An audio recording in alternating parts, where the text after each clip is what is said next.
Bismillahirrahmanirrahim. Alhamdulillahirabbil alamin. Allahumma shalli wa sallim ala sayyidina Muhammad wa ala ali sayyidina Muhammad. Masih tentang bolehkah meminta-minta dengan menyebut-nyebut nama atas nama sanak famili yang bahasanya seakan-akan sumpah. Demi sanak famili kami minta.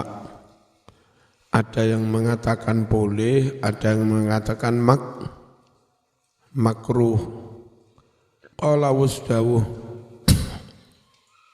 Sapa al-Qushairi, Imam al-Qushairi dawe wa mithlu hadzal kalam mardudun 'inda a'immatid din. Wa mithlu hadzal kalam utawi pendapat seperti ini iku mardudun ditolak inda a'immatid miturut imam-imam agama mengharam-haramkan bacaan wal arhami, menyesat-nyesatkan bacaan wal arhami. Padahal riwayat itu memang ada. Nah kalau itu kau sanggah, kalau itu kau larang, padahal riwayat bacaan itu dari Kanjeng Nabi, berarti Anda menolak menyanggah Kanjeng Nabi. Ukurannya ojo kok benar salah menurut bahasa. Ukurannya itu riwayat bacaan itu sahih apa tidak. Di annal qiraat krono setuhune bacaan-bacaan Quran qiraah sab'ah allati rupane qiraat qira'a kang wis maca biha kelawan mengkono-mengkono qiraat sapa sing maca a'immatul qurra imam-imamnya para qurra namanya qurra sab'ah. Semua bacaan di qiraah sab'ah iku sabatat sahih apa qiraat anin nabi saking Nabi Muhammad sallallahu alaihi wasallam tawaturon kelawan riwayat kang mutawatir ya'rifu ngaweruhi hu ing mutawatire qiraat mau sapa sing ngaweruhi ahlus sunnah wong kang ahli di bidang qiraah ahli Quran wa idza sabata lan nalika terbukti sahih apa syai'un suwijining qiraah anin nabi saking Nabi Muhammad sallallahu alaihi wasallam lawang sahih kok disanggah lawang sahih kok ditolak faman mongko sapa wonge iku radda menyanggah menolak sapa man zalika ing mengkono-mengkono bacaan wal arhami faqad radda maka benar-benar dia menolak menyanggah membantah ala nabi kepada Kanjeng Nabi ya. Jadi kalau bacaan wal arhami sahih ya berarti memang boleh minta-minta atas nama sanak famili. Jangan dikit-dikit, itu syirik itu sumpah selain Allah. Saman kok sembarang-barang kok orani sumpah, diarani tawassul ya kena. Ya, nggak harus namanya sumpah. Wastakbaha dan berarti dia menjelek-jelekkan ma bacaan wastakbaha berarti dia menjelek-jelekkan ma bacaan qara'a kang wis maca sapa nabi bihi kelawan ma wa hadza utawi sikap menolak membantah menyanggah Kanjeng Nabi iku maqamun mahdzur sungguh itu sikap yang dilarang. Hati-hati mas, iso-iso zaman kafir lo menolak Kanjeng Nabi bahaya, gak bahaya. Menolak kanjeng Nabi bahaya. Nabi pusatnya pusat ya. Nabi pusatnya pusat. Kok disanggah aneh. Wala yuqallatu dan tidak ditakliti, tidak diikuti fihi dalam hal ini, dalam hal qiraah. Siapa yang tidak diikuti? A'immatul lughah, imam-imamnya bahasa Arab. Samaniku ahli nawu sorob, bukan ahli tajwid. Zaman ahli nawu sorob, bukan ahli qiraah. Serahkan saja bacaan wal arhamilah wal arhamah, serahkan pada ahli qiraah. Qiraah sabah. Kalau ada qiraahnya dan sahih riwayatnya, ngapain zaman rewel? Ya, rewel dari kacamata nahwu sorob. Itu. Di Quran ada beberapa yang mungkin dianggap menyimpang dari nahwu sorob. Lau kana fihi ma'alihatun illallahu dibaca rafa. Harusnya dibaca nasab, istisna, kalam mujab, tam mujab. Tapi Quran membaca rafa lebih ngono. Ya. Idza harus masuk pada fi'il madhi. Idza syamsu kuwirat. Tapi wal laili idza yaghsha. Idza masuk pada fi'il mudhari lebih ngono. Jadi sampeyan iki ahli nahwu sorob ya wis ahli nahwu sorob.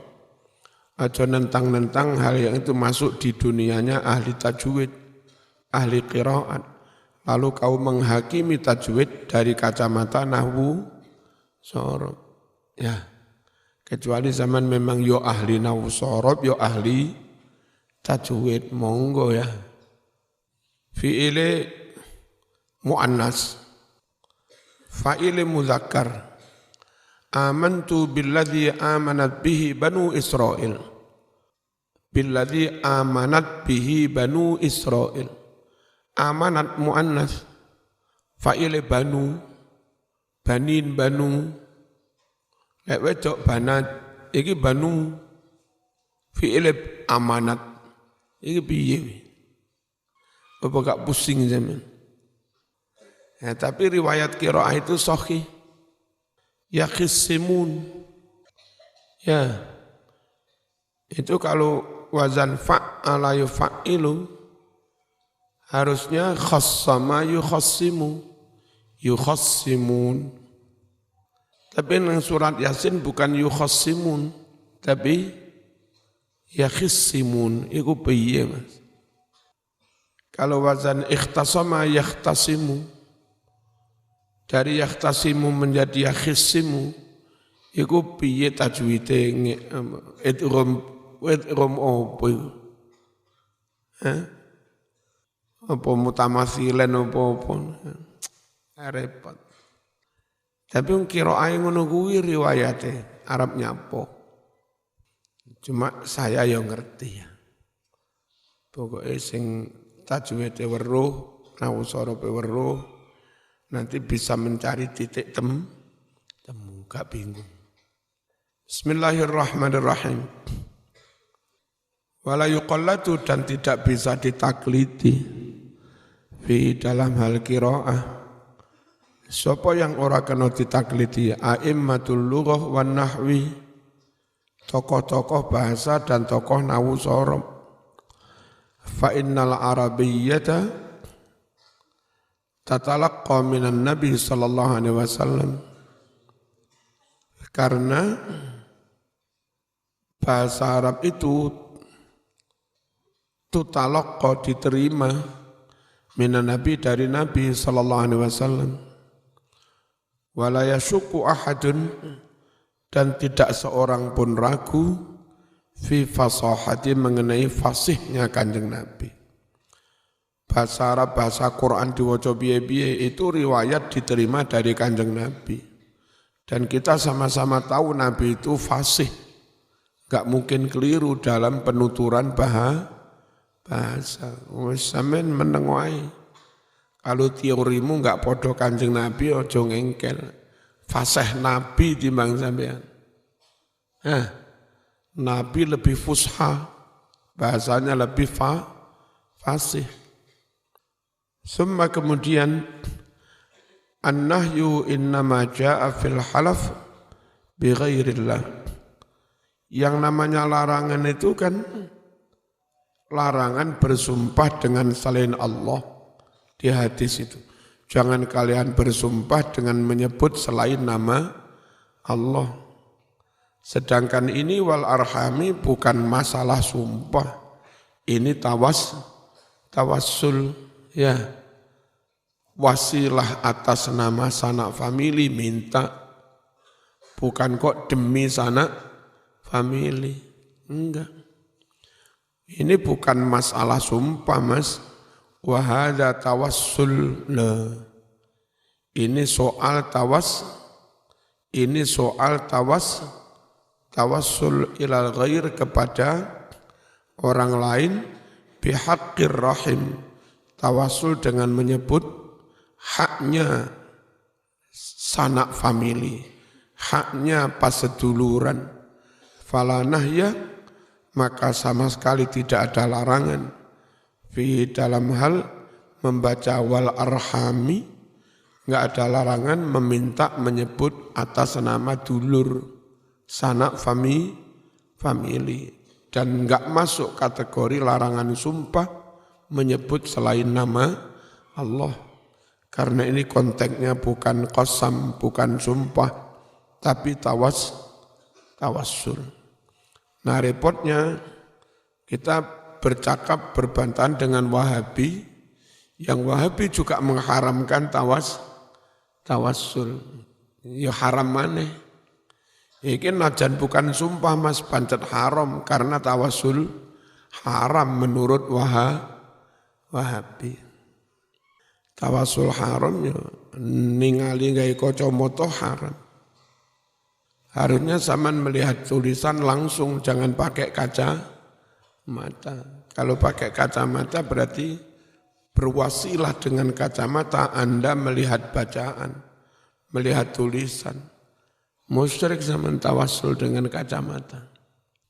Ya. Wahabi tawassul karo kacamata. Tapi saiki wis gak patek banter-banter nemen Wahabi, rada meneng didik. Ya. Medsos wis gak banter-banter. Dilalah MBS ya rada gendeng gepuki Wahabi ning Saudi. Muhammad bin Salman Wahabi kaku khutbah ning Masjidil Haram dukne wis di penjara. Nang kene male rada tiarap didik kapok. Al-hukmu tsani hal yu'tal yatimu malahu qabla al-bulugh.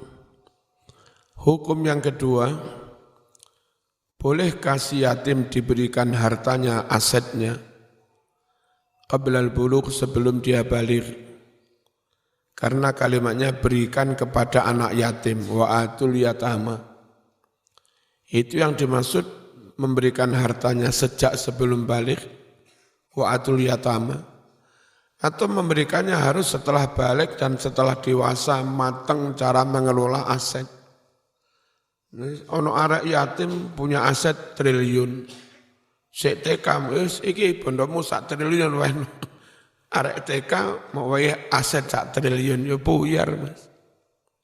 Itu harus setelah balik apa sebelum balik? Bahkan balik pun setelah kira-kira matang, mampu membuat perencanaan yang baik, memanage yang baik, baru aset diberikan. Jalla qawluhu wa atul yatama amwalahum ala wujubi daf'il mali lil yatim. Firman Allah, berikan harta kepada anak yatim. Firman ini menunjukkan atas wajibnya menyerahkan harta, aset kepada si yatim. Waqad ittafaqal ulama ala annal yatim la yu'ta malahu. Sedang ulama telah bersepakat bahwa Anak yatim tidak boleh diberikan asetnya qablal bulugh sebelum baligh. Hal itu liqaulihi ta'ala karena firman Allah Ta'ala fil ayat at-taliyah pada ayat-ayat yang berikutnya. Mana? Wabtalul yatama hatta idza balagun nikah. Teslah anak-anak yatim, uji anak-anak yatim, latih anak-anak yatim, dilatih, dicekeli duit 50.000, ternyata bagus dia menggunakannya. Kapan mana dilatih cekeli duit 1 juta, ternyata tertib pengeluarannya, bisa mengatur dengan baik, dilatih cekeli duit 1 juta, bagus, barulah aset miliaran diberikan. Wabtalu, dites dulu ya, diuji coba. Ojo langsung moro-moro breng, triliunan mau serahno kabeh, dites. Hatta idza balagun nikah, sampai mereka mencapai umur nikah, berarti balik, wis dewasa. Fa in anastum, jika kalian melihat minhum dari para yatim-yatim itu, melihat rusdan dewasa, sudah matang dewasa, mampu memanage, merencanakan dengan baik terhadap penggunaan dana, namanya rusdan.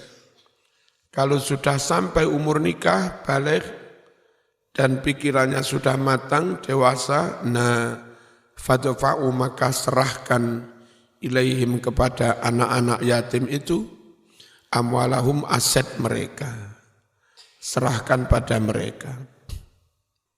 Faqad syaratat al-bulugh, benar-benar ayat ini mensyaratkan harus sudah balik. Bahkan bahasanya pun sampai umur pantas nikah. Balik plus sebetulnya. Nikah ora kok balik langsung nikah nih ora. Balik plus tambah 10 tahun. Umur 25 baru umur nikah. Ayat mensyaratkan balik wa ina sarrusti, dan mensyaratkan sudah dilihat kedewasaan.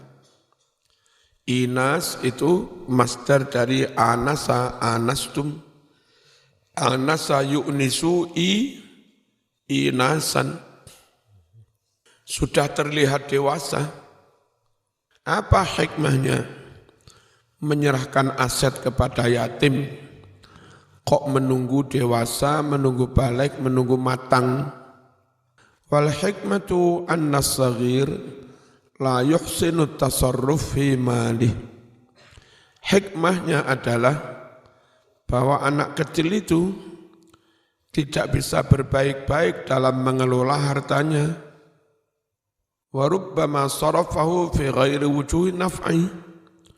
Bahkan terkadang anak kecil mengelola, mentasarrufkan hartanya di selain aspek-aspek kemanfaatan, malah ngituku mercon. Jangan kan arek cilik arek pondoke malah duit-duit tuku mercon. Terus manfaatnya apa? Tuku percil 15. Ya, tuku tikus. Iki lapo? Yang ngene ku arek cilik. Berarti durung oleh nyekel duit, apa mana rapi tambah gak oleh. Belum bisa membelanjakan uang dengan baik. Walil ulama fi tafsir hadhil ayati wajhan. Ada 2 pandangan, 2 wajah. Ada 2 pandangan, 2 pendapat bagi para ulama dalam menafsir ayat ini. Ayat yang mana? Ayat yang perintah berikan kepada anak yatim harta mereka. Padahal di ayat lain memberikannya harus setelah balik, setelah dewasa. Tapi di ayat ini berikan harta kepada anak yatim. Apa penafsirannya? Bukan kok yatim, maksudnya pasca yatim. Setelah mereka dewasa. Nah, karena dulunya pernah yatim, sudah dewasa pun masih disebut yatim. Anak-anak di panti yatim, Sumbersari, itu wis kuliah jadi mahasiswa, pancet manggen kono. Pancet diarani panti yatim, padahal wis tuwek-tuwek wis bringosen bareng. Yatim dombo ya. Itu pasca yatim, bukan kok yatim. Quran menyebutnya juga yatim. Al-wajhul awal, pandangan pertama, pendapat pertama, an yakunal murad bil yatama al-balighin alladzina balaghu sinnar rusdi. Yang dimaksud yatama, yang dimaksud istilah yatama adalah al-balighin, mereka-mereka yang sudah balik. Bahkan bukan hanya sekedar balik. Alladzina balaghu sinnar rusdi, yang sudah mencapai umur kedewasaan. Lah kalau dewasa kok disebut yatim? Wasummu yatama, dan mereka masih dinamakan yatim-yatim, majazan, hanya sekedar majaz, bukan sebutan yang sebenarnya. Bi'tibari makana, dengan menimbang masa lalu, dengan menimbang apa yang sudah ada masa lalu. Maksudnya berikan kepada mereka-mereka yang dulu pernah menjadi yatim. Nah, gitu. Berikan harta itu kepada mereka-mereka yang dulu pernah menjadi yatim. Yatimnya dulu, sekarang sudah dewasa. Alladzina kanu aitaman, mereka-mereka yang dulunya yatim. Sama nanti 50 tahun lagi main-main ke pondok sini, ngantar cucu mondok ke sini. Niki napa Mbah? Iki mbiyen kamare Mbah ini. Padahal itu kamar wis tinggeni. Kenapa? Kok masih kamu sebut kamare Mbah? Maksudnya menimbang masa lalu. Sekarang sudah tinggeni sopo-sopo ngono. Iki kampusku nak iki. UIN.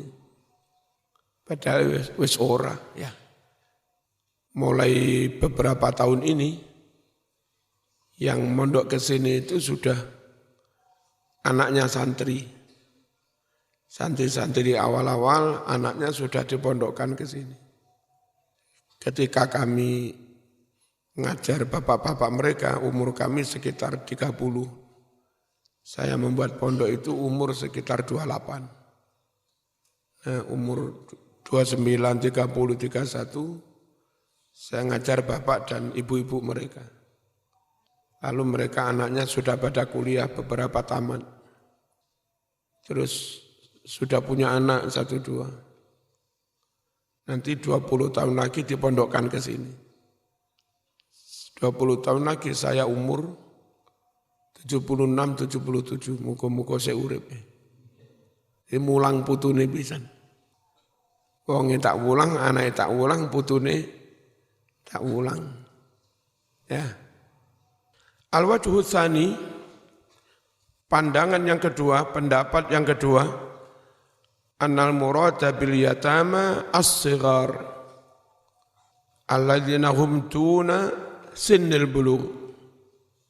Yang dimaksud dengan istilah yatim, ya anak-anak kecil.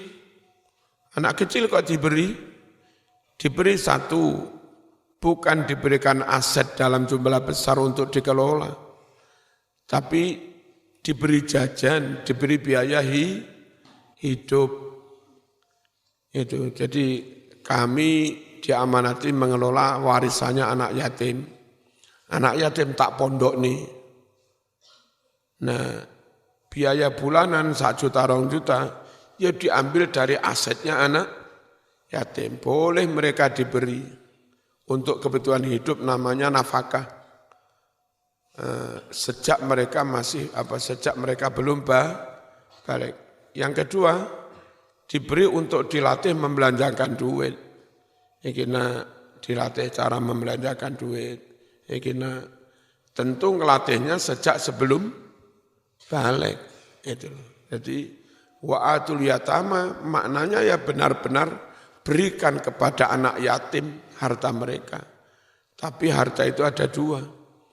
Ada yang diberikan untuk melatih mengelola duit, diberikan untuk biaya hidup, bayar SPP segala macamnya. Yang kayak begitu diberikan meskipun masih belum balik. Yang kedua diberikan sepenuhnya, ini asetmu 5 miliar. Wis yo, Pak Dewi gak nyekel yo. Yang kayak begitu nunggu setelah dewasa. Ya gitu. Sehingga dua ayat itu enggak perlu dipertentangkan. Satu memberi harta untuk mendidik, untuk melatih, untuk biaya hidup. Yang harus dewasa setelah balik, itu diberikan aset semuanya. Serah terima.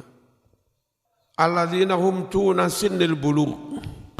Yang mana mereka itu sebelum masa balik, sebelum umur balik. Wal muradu bil ita al infaq alaihim. Yang dimaksud memberikan harta itu memberikan biaya hidup kepada mereka. Ngirimi sangu mondok gitu loh. Ya. Bukan penyerahan aset.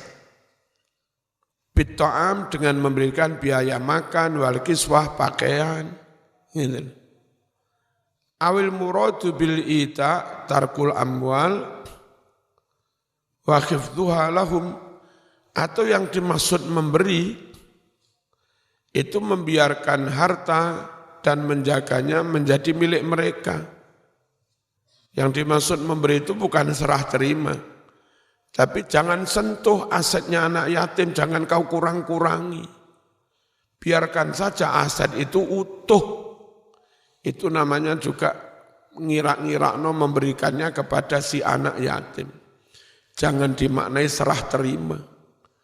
Tapi yang dimaksud memberi itu, you sebagai Pak Lek, Pak D-nya harus ngerti, warisan ponakanmu aja mau kurangi. Jaga. Sehingga pas nanti serah terima enggak kelong. Masih utuh. Wa adamu ta'arud laha bisu, dan tidak menyinggung-nyinggung, tidak menyentuh laha harta anak-anak yatim, bisuin dengan niat yang tidak baik. Wa hadzal wajhu qawi. Pendapat ini lumayan kuat, Mas. Wa dzalika anna ba'dhal awsiya kanu yata'ajjalun fi infaqi malil yatim wa tabdzirih. Hal ini karena ada sebagian mereka-mereka yang menerima wasiat ngopeni anak yatim, wasi jamaknya ausia, yata'ajjalun fi infaqi mal yatim. Mereka bergegas membelanjakan harta anak yatim, wa tabdzirihi, dan menghambur-hamburkan harta anak yatim bendang tek. Maka Quran memerintah, rawat, jaga, pelihara harta anak yatim, jangan kau belanjakan habis gitu. Fa umiru bil hifadhi alaih, sehingga mereka diperintah menjaganya, wastismarihi, dan diperintah mengembangkannya, menginvestasikannya, fima ya'udu min naf'i 'alal yatim, dalam hal-hal yang kemanfaatannya kembali kepada anak yatim. Menerima aset warisan sakmene, kebetulan ada perusahaan bonafit sekali sudah dijual saja, belikan saham gudang garam. Pas anak yatim gede naik menjadi 2 kali lipat. Nah gitu loh, istismar, investasi. Hatta idza balagha sinnar rusdi, sehingga ketika si yatim mencapai umur dewasa, sallamuhu, mereka serahkan harta itu lahu kepada yatim, taman sempurna, bahkan maufuron penuh, plus untungnya, plus labanya, plus penambahan nilai. Wala'allal wajhal awal aqwa. Tapi barangkali pendapat pertama itu lebih kuat. Wa arjah dan lebih unggul. Apa? Serah terimanya nunggu setelah mereka dewasa. Pendapat itu lebih kuat. Wallahu a'lam bissawab. Al-Fatihah.